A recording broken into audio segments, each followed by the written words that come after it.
প্রতিটি স্মার্টফোনে ইনস্টল করতে হবে সাইবার নিরাপত্তা অ্যাপ। সরকারি নির্দেশিকায় এই অ্যাপ ইনস্টল করা এক প্রকার বাধ্যতামূলক বলেই উল্লেখ করেছেন মোদী সরকার। চাইলেও যা ডিলিট করতে পারবেন না গ্রাহকরা, তাও স্পষ্ট করে দেওয়া হয় নির্দেশিকায়। এই প্রক্রিয়া বাস্তবায়িত করতে উঠে পড়ে লেগেছে টেলিকম মন্ত্রক। কেন্দ্রের তরফে স্মার্টফোন প্রস্তুতকারী সমস্ত সংস্থাকে বিষয়টি জানানো হয়েছে। বলা হয় 90 দিনের মধ্যে যেসব স্মার্টফোন বাজারে নতুন করে আসবে সমস্ত স্মার্টফোনে এই অ্যাপটি প্রিলোড করতে হবে। বর্তমানে বিশ্বের বৃহত্তম মোবাইল প্রস্তুতকারী এবং ব্যবহারকারী দেশগুলির মধ্যে প্রথম দিকেই রয়েছে ভারত। স্মার্টফোন ব্যবহারকারীর সংখ্যা 1.2 বিলিয়নেরও বেশি। এই সমস্ত ফোনেই সরকারি অ্যাপ যুক্ত করতে চাইছে কেন্দ্র। সাইবার প্রতারণা রোখার পাশাপাশি চুরি বা হারিয়ে যাওয়া ফোন ট্র্যাক, কালোবাজারে নকল ফোন বিক্রি রুখতে কার্যকরী অ্যাপটি। কেন্দ্রের রিপোর্ট অনুযায়ী এই অ্যাপ ব্যবহার করে এখনো পর্যন্ত 7 লক্ষ চুরি যাওয়া ফোন উদ্ধার করা সম্ভব হয়েছে, যার মধ্যে 50,000 ফোন শুধুমাত্র অক্টোবর মাসেই উদ্ধার করা হয়েছে। কিন্তু এই নতুন অ্যাপের মধ্যে পেগাসাস জুজু দেখছে বিরোধীরা। সঞ্চার সাথী অ্যাপ নিয়ে প্রধানমন্ত্রী নরেন্দ্র মোদীকে তোপ দাগলেন কংগ্রেস নেত্রী প্রিয়াঙ্কা গান্ধী। ওয়ানারের সাংসদ সাফ বলেন, দেশকে একনায়কতন্ত্রের দিকে ঠেলে দেওয়া হচ্ছে। এটাকে গুপ্তচর অ্যাপ নাম দিয়ে তিনি আরো বলেন, ফলে আপনারাই বুঝতে পারছেন এই অ্যাপের কাজ কি হবে। দেশের নাগরিকদের অধিকার রয়েছে তাদের ব্যক্তিগত গোপনীয়তা রক্ষার, যার উপর কেউ নজরদারি করতে পারবে না। Snooping app, so it is a snooping app. I mean, clearly, it's ridiculous. Now, where else do they want to, I mean, citizens have their right to privacy. Even all of you must be having a right to privacy to send your own messages to family, friends, without the government looking at everything. It's not just one thing. It's not just snooping on the telephones.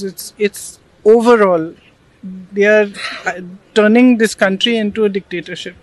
Priyanka স্বীকার করে নেন যে দেশে cyber নিরাপত্তার অবশ্যই প্রয়োজন আছে, কিন্তু তার মানে এই নয় সরকার সকল নাগরিকের ফোনে আড়ি পাতবে। কংগ্রেসের সাংবিধানিক সাধারণ সম্পাদক কেসি বেণুগোপাল বলেছেন, এটা গণতন্ত্রের উপর আঘাত।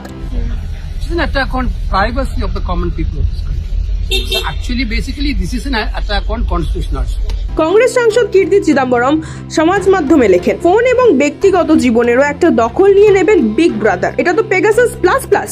অতীতে পেগাসাস সফটওয়্যার ঘিরেও বিতর্ক দানা বেঁধেছিল দেশের রাজনৈতিক অন্ধরে। তখনও কংগ্রেস, তৃণমূল কংগ্রেস সহ বিভিন্ন বিরোধী রাজনৈতিক দল পেগাসাসের উদ্দেশ্য নিয়ে প্রশ্ন তুলেছিল। Recorder, they are behaving Pegasus, dangerous, ferocious. They have forgotten. They allow people to live peacefully. They are harassing the people. Their dictatorship is too much. And do you know I cannot talk to Chidambaramji because my phone will be tapped. Sometimes if I wish I cannot talk to Sharad Pawarji. I cannot talk to even Delhi Chief Minister. I cannot talk to Shiv Sena Chief Minister. I cannot talk to Andhra Pradesh Chief Minister. I cannot talk to Odisha Chief Minister. Why? What Pegasus? अगर कुछ लेना देना नहीं है, अगर हिंदुस्तान की सरकार ने ये नहीं किया तो किसी और सरकार ने किया होगा, जापान की सरकार ने किया होगा, इजराइल की सरकार ने किया होगा, रूस की सरकार ने किया होगा, युगांडा की सरकार ने किया होगा, क्योंकि पेगासस को सिर्फ सरकार को बेचा जा सकता है। तो फिर उसकी इंक्वायरी होनी चाहिए नहीं? तो प्रधानमंत्री ये क्यों नहीं कह रहे हैं, हाँ लोगों के नंबर पेगासस में टैप हुए हैं, इंक्वायरी कराएंगे। और ये भी सवाल है कि ये उन्होंने खरीदा है या नहीं, उसका तो जवाब दे दीजिए। No, it is not a potential target. My phone is tapped. স্বাভাবিকভাবেই সঞ্চার সাথী অ্যাপ ফিরিয়ে এনেছে পেগাসাস বিতর্কের স্মৃতি। সে সময় জাতীয় রাজনীতি কার্যত উত্তাল হয়েছিল।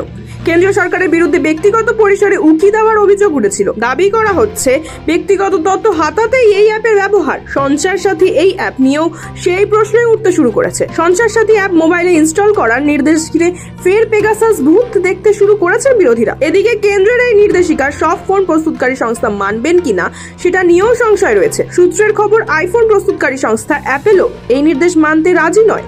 অতীতে এই ধরনের অ্যাপ ইনস্টল করার বিরোধিতা করেছে অ্যাপল। তাছাড়া এই সিদ্ধান্তের আগে টেলিকম সংস্থাগুলির সঙ্গে আলোচনা করা হয়নি বলেও খবর। ব্যুরো রিপোর্ট, সময় কলকাতা।